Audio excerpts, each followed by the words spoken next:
শহরে যত night club আছে, এই গ্রাম্য মানুষ তো বুঝতেছেন না কি যে হয় সেখানে। আল্লাহ জানে, আর ফেরেশতা জানে, আর যারা করে তারা জানে।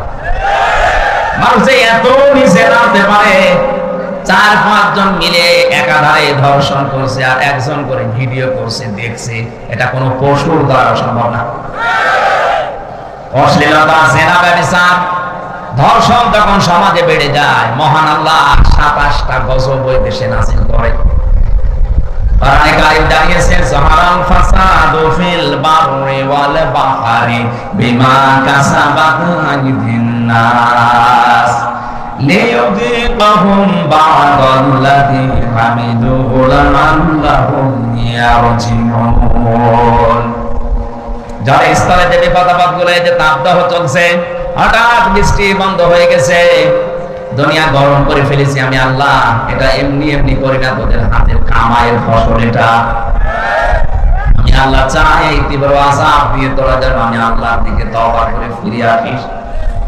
আপনি দেখেন পৃথিবীর ময়দানে যারা সবচাইতে বেশি উচ্ছৃঙ্খল, বিশেষ করে জেনা ব্যভিচারের লাইনে, আল্লাহ তাদেরকে ধরেছে। এই যে দুবাই, এক কথা বলেন, বিমানবন্দর পর্যন্ত ভাসিয়ে দিয়েছে।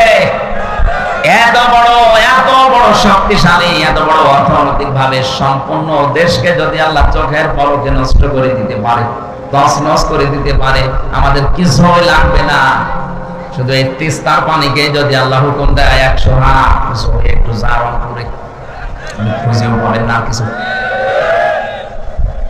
অনেকে বলে এটা প্রাকৃতিক দুর্যোগ, শয়তান, প্রাকৃতিক দুর্যোগ বলে কিছু নেই, এগুলো সব আমার আল্লাহর গজব।